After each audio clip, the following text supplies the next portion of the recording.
Hi everybody, good morning. Just welcoming everybody today, letting people in. Got a decent number of bookings today, so there's a big interest, I think, in this topic.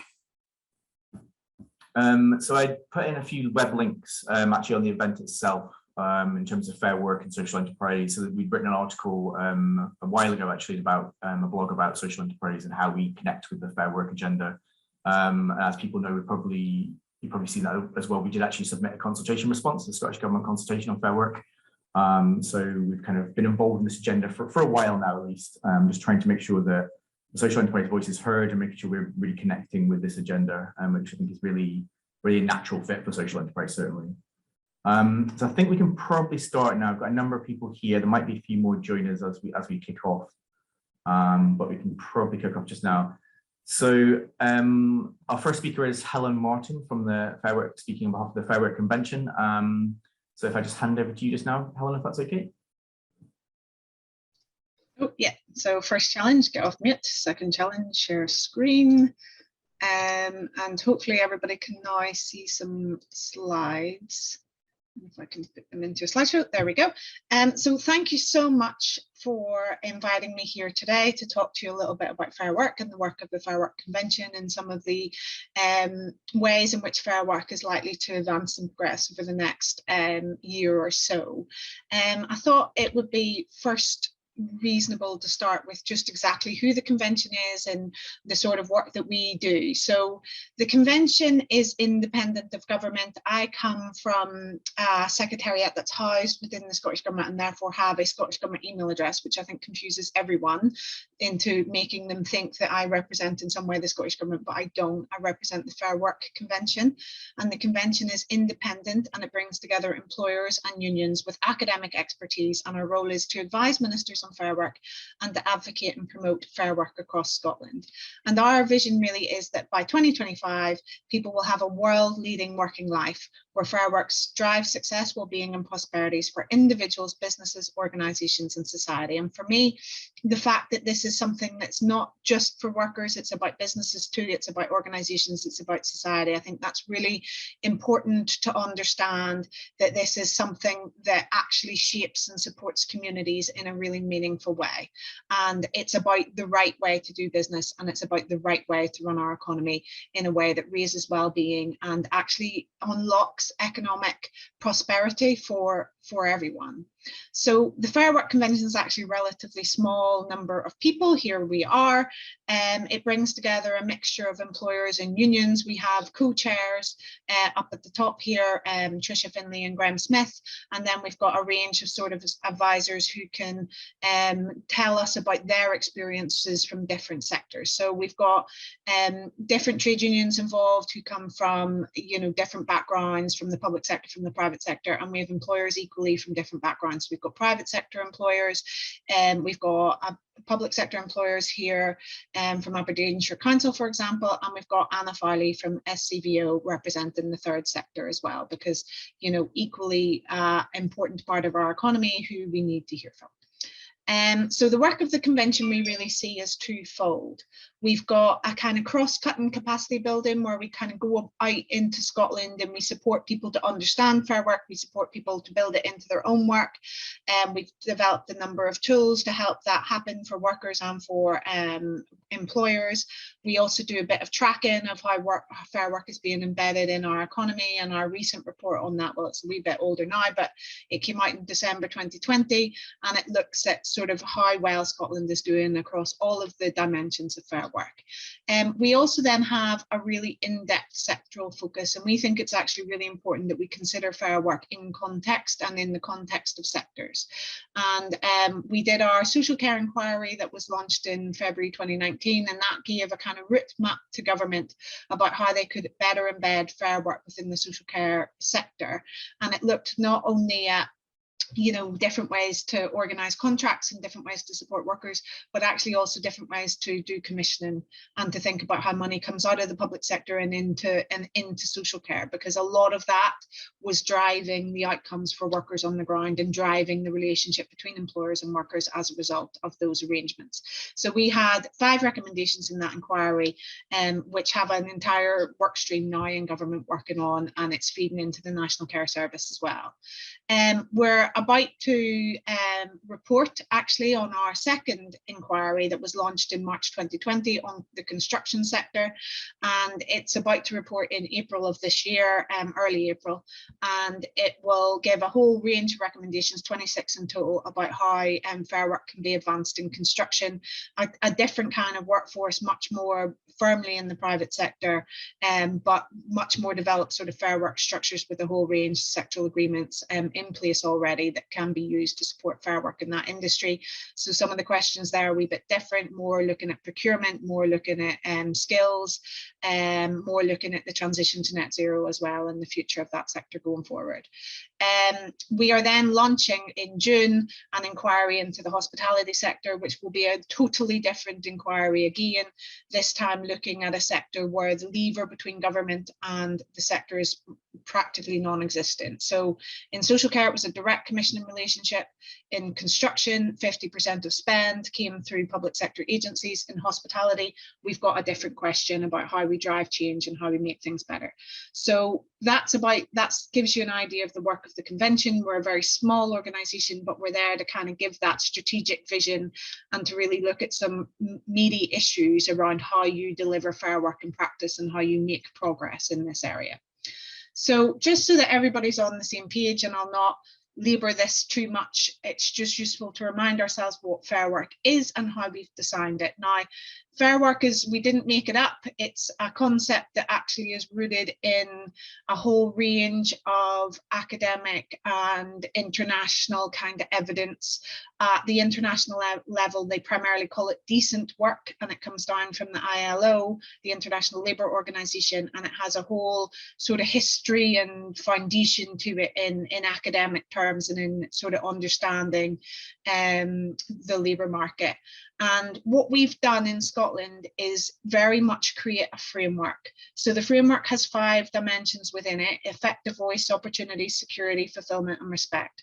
And the reason why we have done it like that is that it actually helps you break down the workplace. It helps you break down relationships between workers and employers, and it helps you understand the entire employment relationship. So it's not about one element alone. It's not simply about pay. It is about how all of these things come together to shape work and to shape the quality of that work for both employers and workers. And we would always say that actually effective voice is really critical, because if you don't really know what your workforce wants or how they're experiencing work, it's very difficult to make progress on opportunity, security, fulfillment, and respect. So if you take, for example, things around contracts, you know, one person's flexibility is another person's insecurity at times, and understanding how some of that works in practice and looks and feels for the workforce is really important to actually getting a sort of agreement that can balance what the worker might want out of their contract and what the employer might want out of what might need for their business. And we do think that there are some basic minimums that need to be met here, but actually a lot of this is about context and agreement and a way of working and a culture of working between employers and the workforce, and indeed with trade unions. So that gives you a sort of sense of where we've come from, our work, and what we're sort of looking at as a convention and how we sort of champion fair work in Scotland. I think now, just for the last few minutes, I was going to talk a little bit about what the Scottish Government is doing, and just remembering that I'm not here representing the Scottish Government, but I think we do, as the convention, support and advise ministers. So I think we do have some expertise in this area. So the government sort of flagship policy here is Fair Work First, that goes into procurement, grant given, and all commissioning relationships. It's supposed to go into as many as possible, really, from this point on. And there's a lot of work going on around government to make this as meaningful as possible as we can. There was a really key sort of change in the last few months where the government announced that payment of the living wage would now be a condition of contract. It wouldn't be scored within procurement agreements, and it would be something that it was a pass-fail kind of criteria. You would have to pay the real living wage in order to access public money. So that is quite a significant change, and one that's likely to roll out across the public sector in the coming years, although there's quite a lot you know, technical stuff to work through in that space. Within Fair Work First, what we're talking about here is a scoring relationship. So you will be scored either in your grant or in your procurement, and you'll be scored across these criteria. And the criteria are like effective voice, investment in workforce, no inappropriate use of 0 hours contracts, tackling the gender pay gap and other diversity issues, the real living wage, family-friendly working, and opposition to fire and rehire. And there's detailed guidance about how that's kind of done.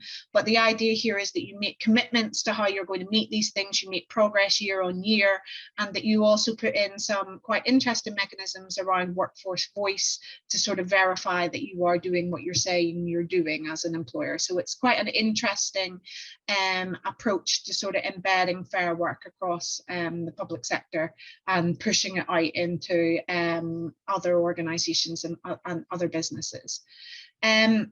The most recent innovation, and this was announced within the National Strategy for Economic Transformation, which came out about 2 or 3 weeks ago now, and it commits the Scottish Government to work towards fair work agreements. And what that is, the detail that's given so far is that the government pledges to work with employers, trade unions, and presumably workers in sectors where low pay and precarious work can be most prevalent to deliver fair work agreements. And it's supposed to be a partnership agreement between the industry and the union about how they will improve fair work in that particular sector. And the agreement aims to deliver payment of the real living wage, deliver better security, and to deliver the Fair Work First standards. But it will also seek to promote the benefits of collective bargaining and achieve higher standards of pay, better security, and greater union representation. So this, I think, is a new piece of work. It's coming on stream, and you're likely to hear a lot more about it in the coming months. But that's just a very quick overview from me. Hopefully that's helpful, and happy to take questions at the appropriate moment. That's great, thanks, Helen. That's really, really useful to kind of get that wider context and kind of set the scene for us there. So I'll just hand over just now to Rachel Morrison-McCormick from Living Wage Scotland. Sorry, finding the unmute button was apparently a challenge there. How is it still after 2 years, So hopefully I am. While I'm looking for these slides, I can start chatting. That's no problem at all. So my name is Rachel Morrison-McCormick. I am an accreditation officer with Living Wage Scotland. Our role is that we support employers who are looking to gain formal living wage accreditation and who want to have that public commitment to paying the living wage as part of the Fair Work agenda. Now, hopefully, here we go.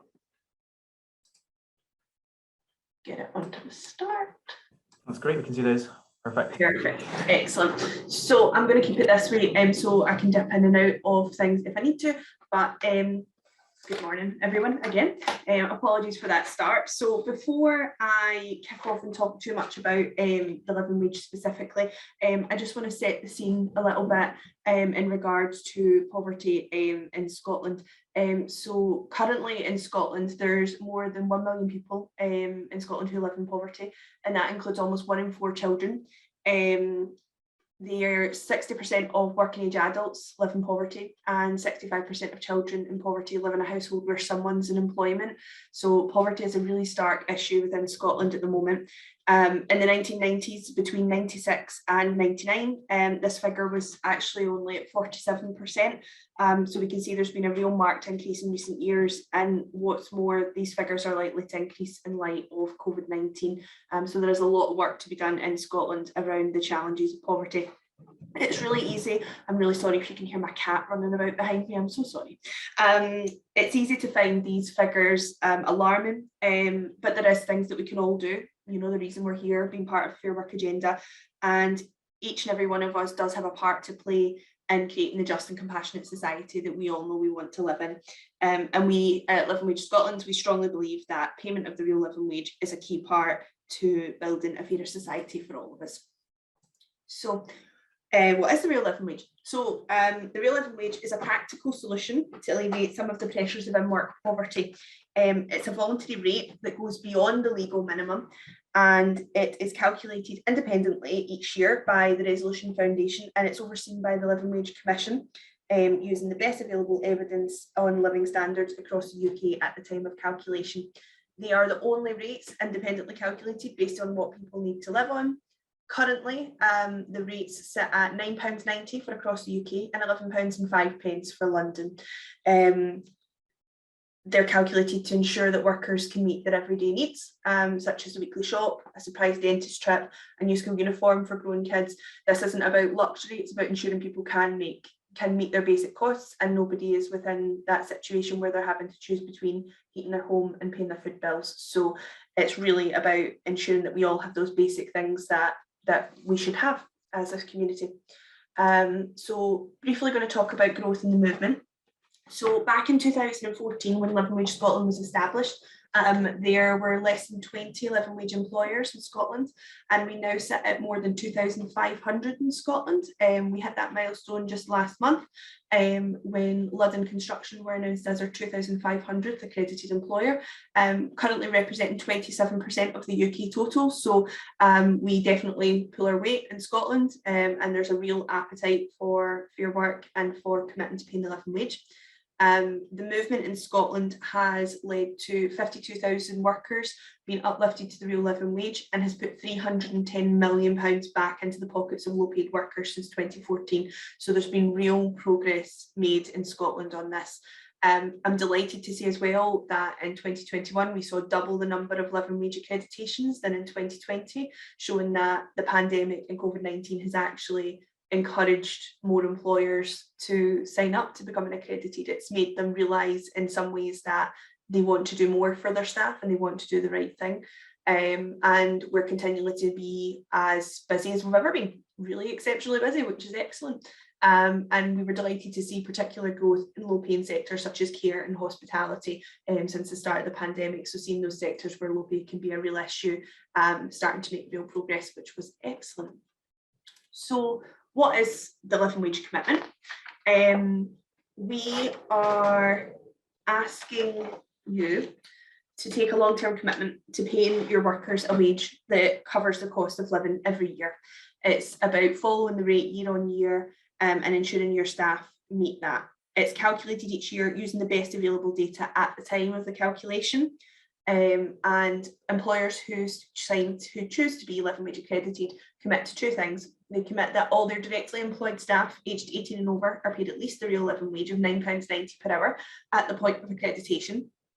And they also commit that any regular contracted workers, we define regularly as 2 hours or more a week for 8 weeks consecutively, aged 18 and over, are also paid the real living wage, and that can be phased in over existing contracts in a process we call milestones if there's any challenges, but we do encourage as much as possible for those regularly contracted workers to also be paid the real living wage at the point of accreditation.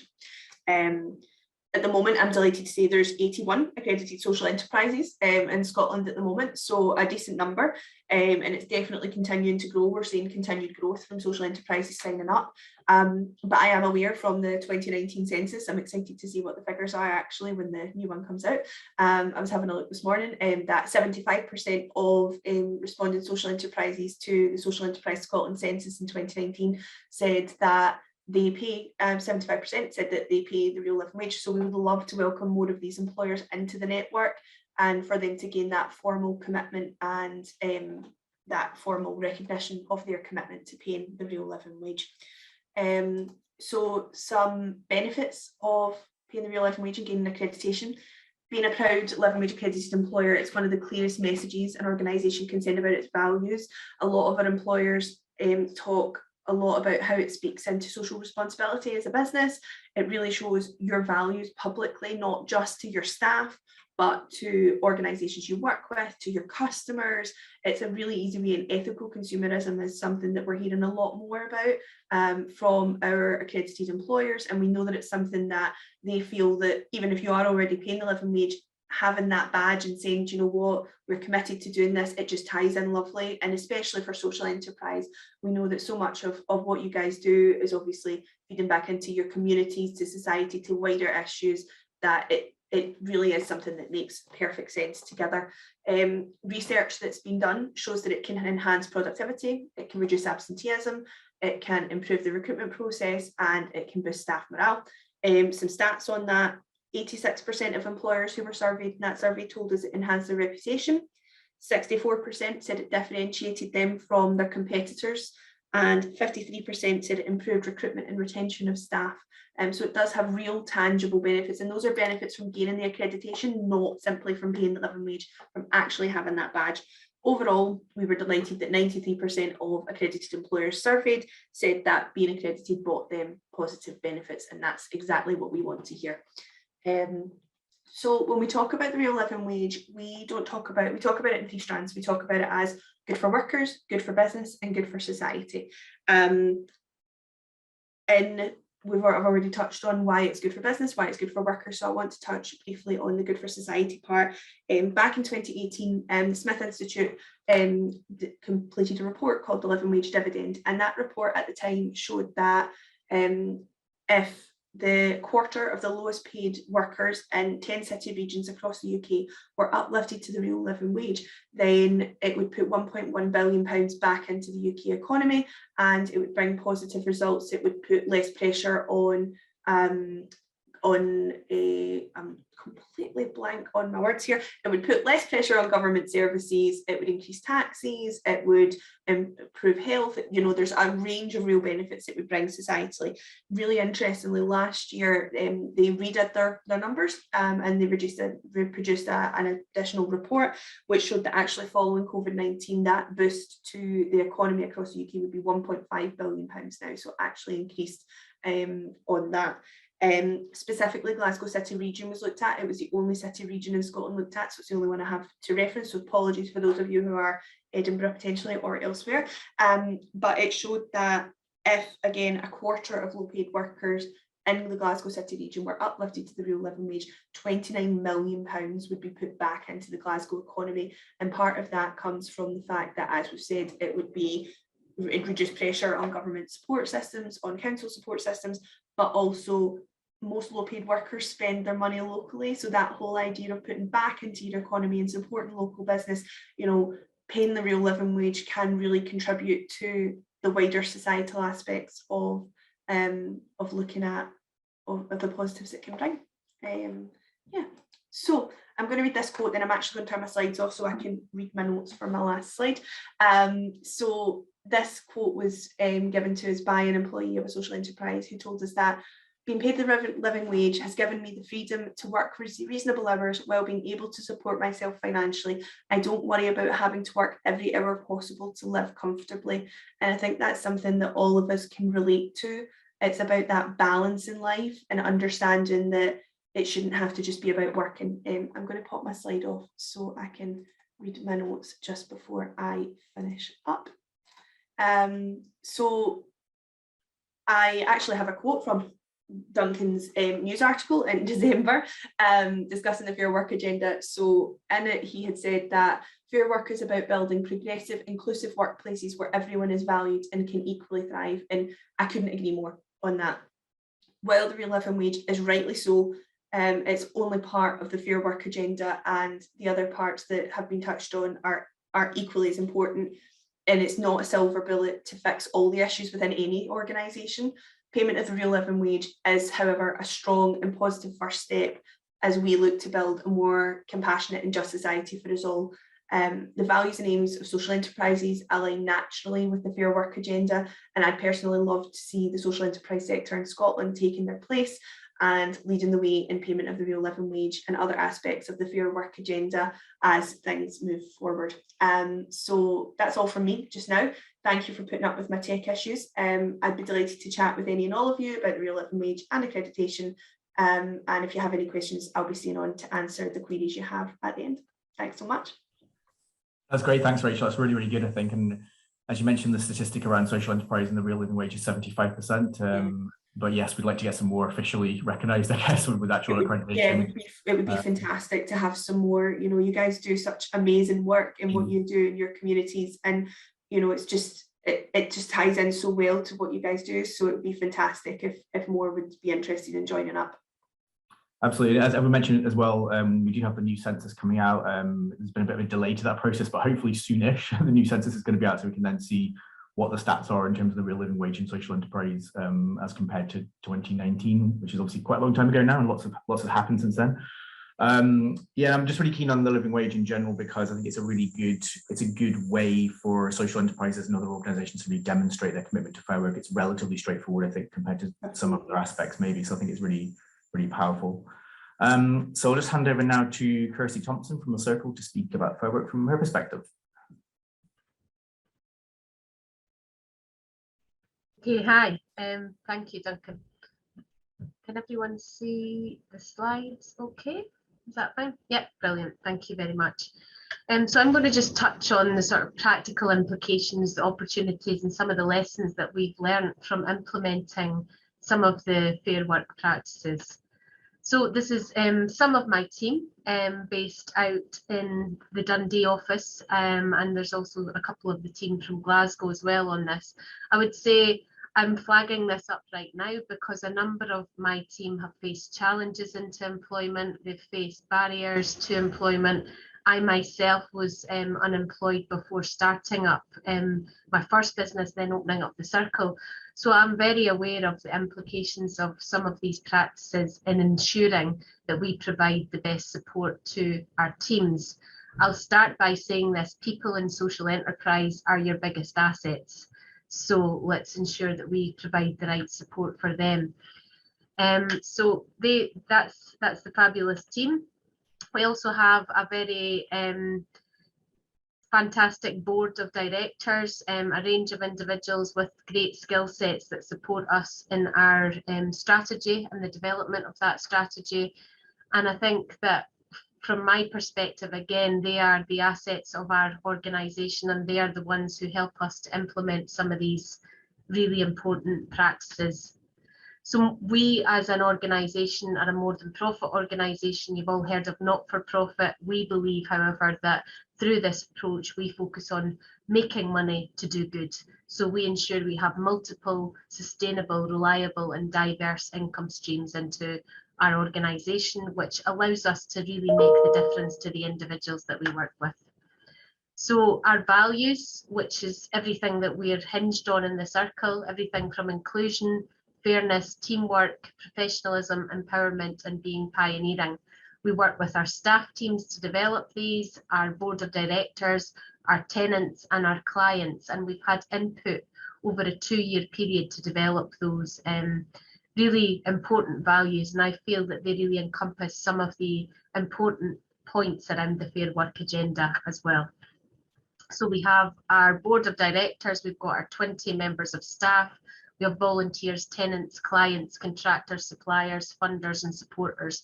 Like every other type of business that's out there, we have all of these different stakeholders that we need to consider, and those stakeholders will be interested at various points in how we implement that Fair Work agenda as well.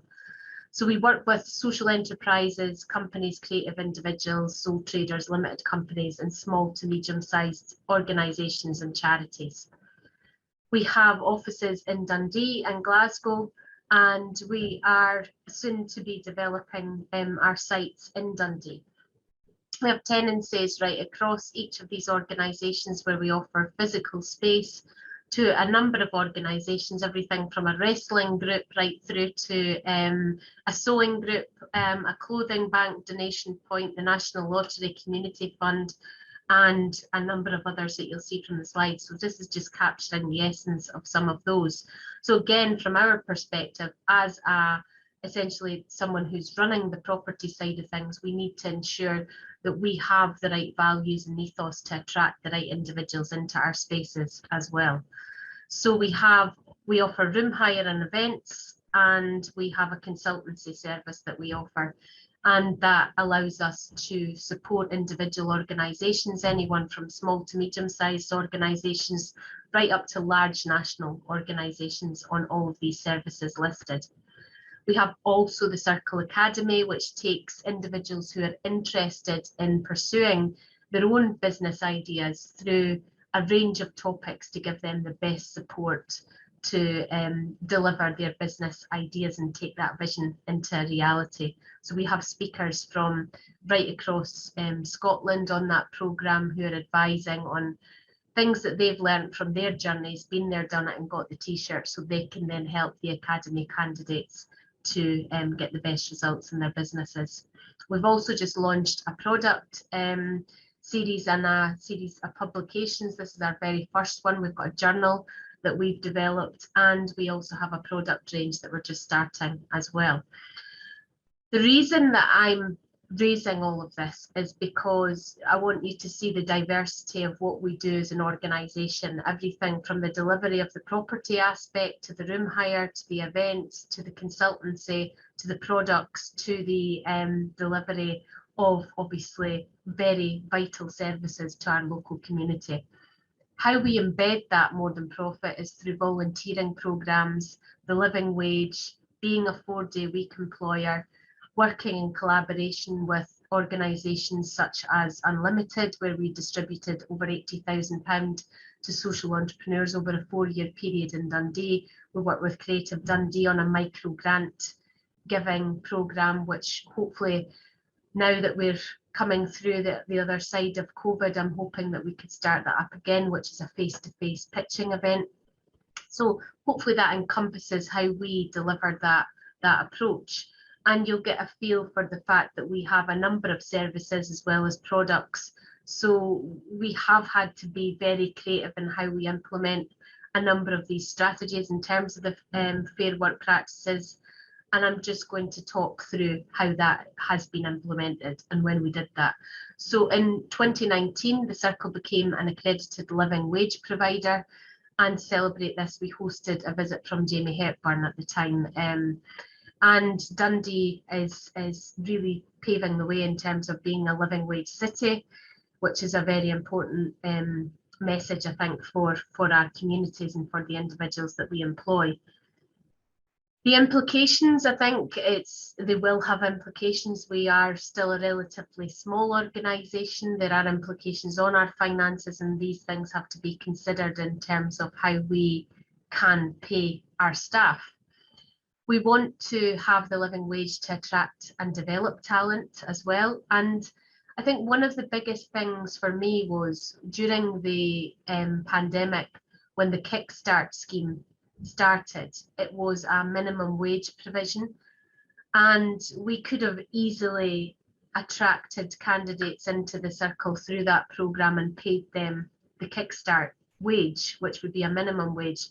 But at that time, we took on an employee who told me a story of accessing a food bank while this individual had actually been paid the minimum wage on a zero hours contract. And I thought, if we're trying to encourage young people into work, we really need to ensure that they have the best chance of sustaining their own lives within that work.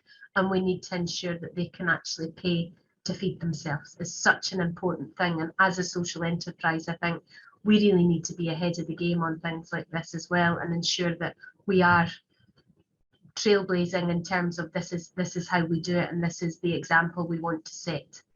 So it was something that was very important to us through the implementation of the Kickstart scheme, that we actually topped up to a living wage. So again, it's a really important one for us. During lockdown, like many of you, we hit digital fatigue. I started to check in regularly with staff and recognised that everyone was struggling a bit with the conflicting priorities of working from home. How did we manage our day job in amongst everything else that was going on globally, as well as in our day-to-day lives? So I would occasionally during the lockdown period say to staff, take the afternoon off, take the Monday off, do whatever, go and sit in the garden. At that time, there was a little bit of sunshine, so that did help. So we got into that stage, I would say that a number of the staff during that time were on furlough. So we did have a very, very small staff team, and they were either furloughed or part furloughed. So it made it easier to implement this, I would say, right from the very beginning. So as staff started to come back into the office, we had to make some adjustments to that. But what I did was in October 2020, I went to our board. I discussed it with the staff who were either part furloughed at the time and said, how would you feel about us implementing a 4-day working week? And surprise, surprise, that was met with, yes, yeah, let's go for it, let's give it a go. Took it to the board, wasn't quite sure how the board of directors would feel about that, but again, they were extremely supportive, and I gave lots of reasons why that would be important for us as a social enterprise. We consulted with our tenants and our clients, and we got approval to run a pilot. So we operated that on a rota basis, and it was given 3 months in advance. And during the pandemic, it was actually quite straightforward for those of us. There was a very small, limited team to deliver on that. So I would say that gave us a bit of an insight from the early days. What it means is we offer 32 hours over 4 days. That's the accreditation from the 4-day working week. It obviously had implications on salary. We reduced hours of the staff team, but they remained on the same salary. We've had interest from tenants and other businesses locally and actually globally, and we regularly feed back at monthly team meetings and also our one-to-one meetings with staff to ensure how this approach is being received. We look at our values during those one-to-ones, and we try and gather information to see actually, is this doing what we hoped it would do? As a result of that pilot, we decided to go ahead and implement the 4-day working week. And I would say the benefits to the staff team are happier staff, benefits to health and well-being. It enables them on that 5th day to take part in volunteering opportunities, mentoring, and continued professional development opportunities. So it's not just about time out, and sometimes actually you just need that day for life admin, which is really, really important as well. So this is just one of the quotes from Jenny, and I think she got a chance to focus on her well-being and felt more energised and motivated. So obviously, as a result of this, we have learned some lessons. This was way back in October 2020, and we have grown a team. We've taken on an additional site in Glasgow. We have to ensure that we operate the 4-day working week across sites. That means it has implication on days off. So that initial rota where we mixed up our days off and things had to be looked at. And I think it's very important, a lesson for all of anyone thinking of implementing this is to have someone designated to look at how this has implications, should I say, on your organisation. Keep checking in with your staff. Make sure that it actually works for your business as well. Another lesson I would say is track sickness and absence. Obviously, when people are leaving the office, typically it's a Friday that everyone leaves and goes off for the weekend. So everyone downs tools and there's no need to necessarily communicate. When we're on a 4-day working week, that communication does change. We need to actually ensure that there's a better handover, that there's a clearer discussion about what will happen if that individual is not in the office on a day when their colleagues are. You won't always get it right at the start, and I think part of this approach through the Fair Work practices is that you're learning as you're going a lot of the time with this as well, and you're picking up as you keep going. But I think when it's not working, you need to think about how you can change that. For us, we are now implementing the development of some policies and procedures around the 4-day working week as well. You need to be flexible. We've touched on communication and handover, not getting it right. Make your expectations clear as well and keep learning. So now, as a result of this, I've mentioned the policies, we're on a rota, which means half of the team are off on a Monday and half of the team are off on a Friday. So we've gone from that sort of random day off that everyone was having, because we were finding that very, very confusing. As we brought all the staff team back to work in June, We now have a split where we have 2 teams. There's a Monday team that's off and a Friday team that's off. So that allows us from a Tuesday, Wednesday and a Thursday to focus on team meetings, catch-ups together, ensuring that we've got that clear communication. But again, that's continually being prompted to the staff. The communication needs to continue to happen. We have become more productive, there's no doubt about that, as a result of moves with both of these approaches. We've increased our growth on income 126%. We introduced an academy programme online. We had a Circle Superstars project, which was giving back to the local community during the pandemic, where they were facing issues of digital divide. We have had introduced payroll and bookkeeping services. We developed a 3-year strategy, which has allowed us to grow. We were named as one of the top 100 social enterprises in the UK last year. We have gone on to social cohort 6 of the Circle Academy. It's filled with 40 candidates, 7 of which are 7 international students over the past 2 cohorts. We've developed our first publication. We're at full capacity in Dundee, about to move our premises, and we've secured a Scottish Government contract for the consultancy. So these practices are really showing that productivity and those changes. I do not think at this point I would say we've got it right. I think we still need to implement some ways of measuring and monitoring this, and I think we will only get better as we go through it. But I think as an organisation, we're open to learning. We're open to learning when it doesn't work, and I think that's a shift in mindset. I would say top tips are to trial these approaches. Talk to your teams, talk to your board. Not everyone will like the changes. When we first talked about the 4-day working week, it seems fantastic on the surface of it, but actually we have to remember everyone is entering the workforce at a different stage. People have experiences that they bring into that workplace, and actually they may have been used to that 9 to 5, Monday to Friday mindset.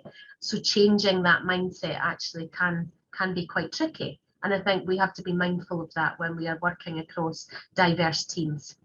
Ensure that there's plenty of time for planning, and identify someone, as I say, in your organisation who will take on that role. And for us, it's about those days that we call rest days. The out of office goes on. We say we're a 4-day work week provider. There's that clear communication.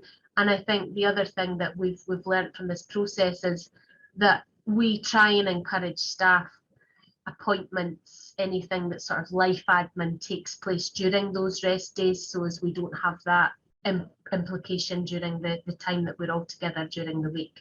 But again, we're learning from that as we've introduced 20 staff, 2 sites, soon to be an expansion again in the Circle. We will keep learning, but I think that is just hopefully something for you all to bear in mind today.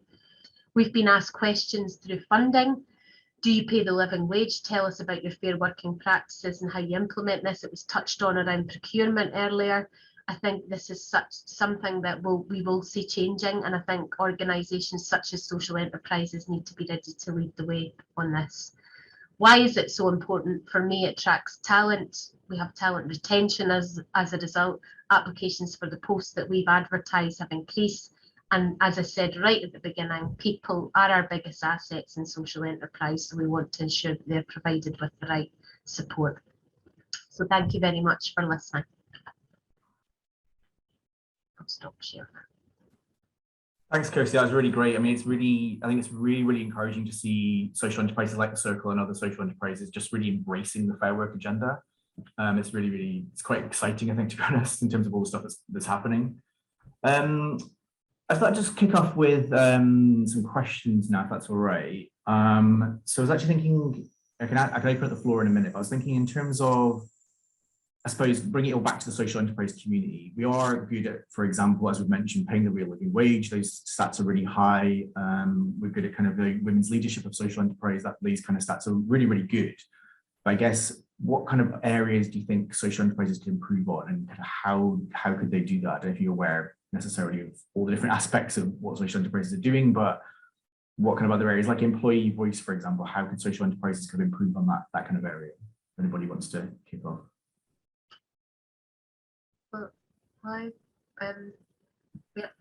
I'll chip in. I'm okay. I think it's something that we regularly do through our team meetings. In the Circle, we have monthly team meetings, and also I touched on our monthly one-to-ones where we have our values, and we discuss with the staff team really how is this meeting with our values, and how do they actually see us following through with what we say we're doing. So I think that gives the staff a voice. It allows us to assess, are we getting the right temperature for how people are feeling right now? And I think we'll just continue to develop that as we go forward as well. So I think that is one way to do it. And I think being mindful in an organisation such as the Circle, that we have individuals there who have, there's neurodiversity, they face barriers to employment, there's various challenges that are happening. So also ensuring that those voices are heard as well during the one-to-ones and during those sessions. And we try, and we're learning. I think that's the really important thing. Yeah, that's the good point. I guess it's a learning process, isn't it? Especially for a lot of organisations that are new to this agenda, I think. So, Helen or Rachel, do you have any particular views on that at all? Yeah, so I think I said earlier in my presentation that effective voices probably is one of the key things to unlocking fair work. And I think Kirsty's presentation about how they did a change project in their workplace is a really key example about how that kind of feedback loop and understanding how it impacts the workforce is really, really important to making that a success. So that was a really useful kind of worked through example there, I think. I think the thing to bear in mind when talking about effective voice is that it's not simply about voice, it's about effective voice. So it's not just about, do I know, have I spoken to my workforce, have I heard their feedback? It's about, what did you then do with the feedback? How did that inform decision making? How would it inform decision making tomorrow if you started to hear different feedback? I think in the convention we do look for formalized structures here, and for you know, a clear kind of mechanism where people can have actually quite difficult conversation and crunchy conversations. So in this space, you know, trade unions are helpful. They are not the only mechanism of effective voice, and I know for social enterprises you're often quite small, so that does present some challenges. But I think it is still possible to sort of challenge yourself to think about, you know, is that truly an effective voice mechanism? And it's also possible to think at a sectoral level how you can sort of put some of this together so that, you know, you can think beyond one single employer, and that works quite well in other sectors where there's very, very small, like a big critical mass of very small businesses. So you see that a lot in construction, you see it a lot in sort of culture industries, where they've actually put in sort of wider sort of structures at a sectoral level that create minimums across the sector, and that give people an opportunity to kind of feed in at a kind of sectoral point if there's any issues and disputes and that kind of thing. And that can work very, very well, and it can create a kind of level playing field between businesses. And it's really important where businesses are quite competitive. You know, if you're bidding for the same grant, for example, then you're not bidding down on the basis of pay, or on the basis of terms and conditions, or on the basis of you know, access to training or that sort of thing. It stops that kind of race from the bottom that you sometimes see in other industries. So there is more, I think, that can be done here if you think creatively. But I think sort of some of the principles that Kirsty was really demonstrating in her presentation, I think are at the core of this, about that kind of feedback loop and understanding what it is that your employees want. You know, maybe not everybody might want to work 32 hours, but that worked really well in Kirsty's business. I just think it's a really interesting aspect. I think, as I said, in social enterprise, we do talk about the real living wage quite a lot, you know, in these aspects, but it is those other aspects I think we're maybe interested in developing, as employee voice is a really good example of that. And Rachel, do you have any particular views on that aspect? It's not something I'm such an expert on. I feel like I don't have as much to add as Kirsty or Helen, but yeah, I think it is, you know, the trade union aspect absolutely can provide, but I think a lot of effective voice for staff, from my perspective, is about culture, and it's about creating that culture where staff feel comfortable and feel able. And it definitely sounds like that's something that Kirsty and her colleagues at the Circle have created, and it's about looking at all the different aspects of fair work and how can they create that positive culture where staff feel that they have voice and where their voice is valued. So I think it's just about looking at that whole package as well and ensuring that you create that atmosphere that's appropriate for it. Do you find, Rachel, I suppose, is there much integration in terms of the real living wage with other aspects of fair work? Could we do more around that kind of agenda maybe? So we're seeing quite a lot of integration in relation to security of hours. So there's now been a scheme launched with ourselves, living hours. So there's now, I'm not going to say the number actually in case I mess up and somebody's not announced yet, but there's at least 5 accredited living hours employers in Scotland now. So that is an additional commitment that accredited employers can make to commit to offering security of hours. And then that, because we recognise that the living wage it's not a singular thing, as I said in the presentation, it's part of it, but it's not the only thing. So living hours is our attempt to look at going further and ensuring that living wage employers are also looking at providing security of hours, and that asks for similar to things Kirsty spoke about in her presentation. You're asking for a minimum of a 16-hour contract for staff unless they don't want it. If they're looking for a 4-week notice of shifts, and if a shift is cancelled with less than 4 weeks notice, payment of that shift to the staff member so that they're not left financially out of pocket as well. So it's all about increasing that security and that fair work environment. So yeah, that's the other sector at the moment that we're seeing the main crossover with. Yes, I think it's really interesting just seeing that kind of integration as we go forward, as we kind of develop this agenda, because obviously the living wage has been around for a while as well as a core part of fair work. So how do you think, how do you think we're communicating fair work? I guess that's always a question for me, is communications. How are we communicating this to social enterprise of the third sector, but to organizations in general? Can we do things better in terms of getting across what fair work is to maybe even the public as well, not just sectors? So. For anybody to answer. I'll jump in because that feels like my bread and butter. To be honest, I think we can do more in this space. I think it's still an area that it's not the most straightforward. I think the beauty of Rachel's campaign is that it's really, and it's not just Rachel's campaign, but the Living Wage Foundation's campaign, is that it's really beautifully easy to grasp hold of, and it's really easy to grasp hold of why that's really, really important. You know, of course you want you to be paying people a wage that means that they can live properly and that they're not in poverty. Like, people who go out to work every day should have that level of dignity. Of course they should. So that's really, really quite simple. I think fair work is actually a wee bit more intangible, and because of the way that we've designed it to be responsive to different sectors and different types of employers and different starting points, and to have something that everybody can work on.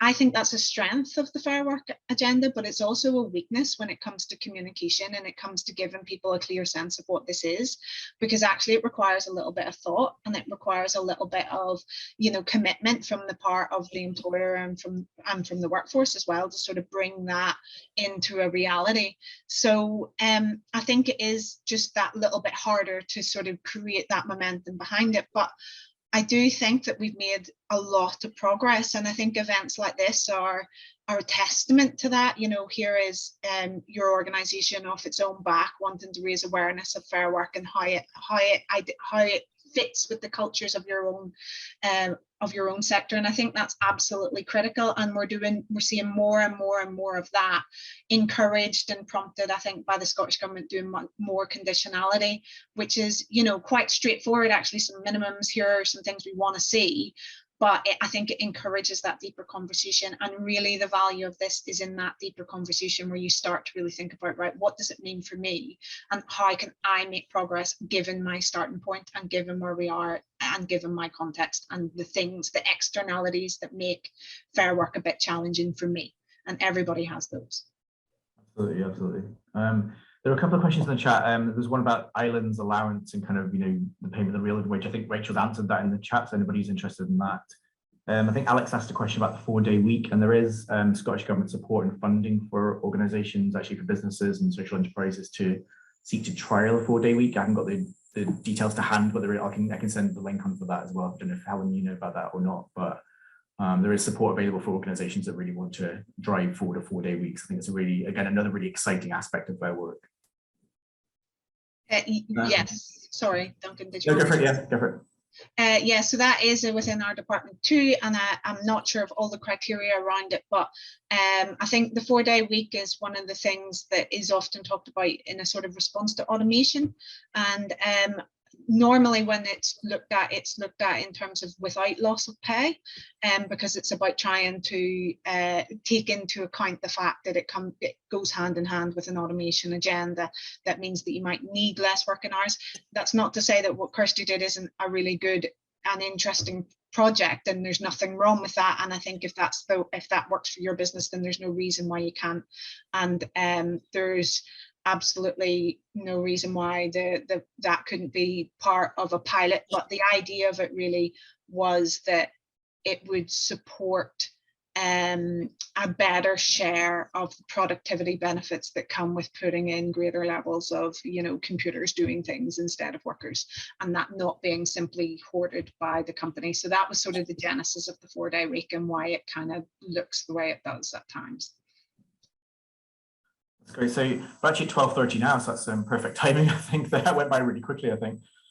So 3 really great presentations, really different presentations, different perspectives about fair work and social enterprise. And as I said, we are really, really keen on driving this agenda within social enterprise, the broad fair work agenda.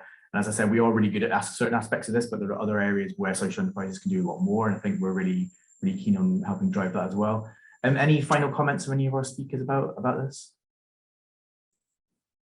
Just to say, if anybody wants to talk living wage, we're not the living wage police. We're not here to judge, and we're here to support in terms of payment of that. So anybody listening who'd like to chat with us, great. And just to say, Duncan, thank you very much for having us along. It's great to be part of this conversation and how fair work can be more inbuilt into social enterprise sector. Great, thank you.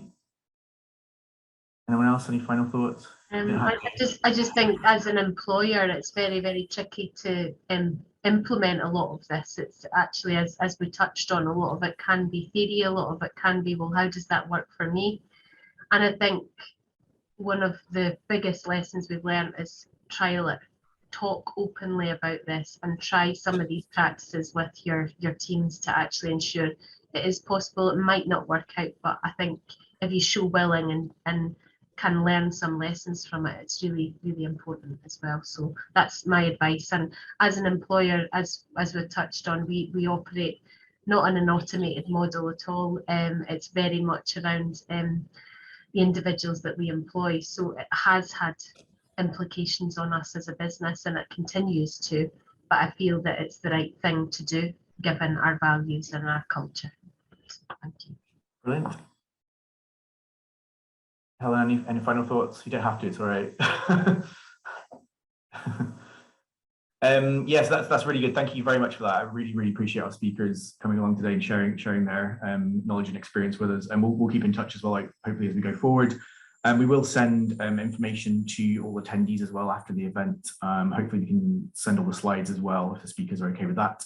But yeah, really, really good. I think it's a really exciting time in the fair work and social enterprise community in terms of really developing this and really allowing social enterprises to really lead on this agenda, certainly. So yeah, thank you very much. And hopefully we'll see you soon.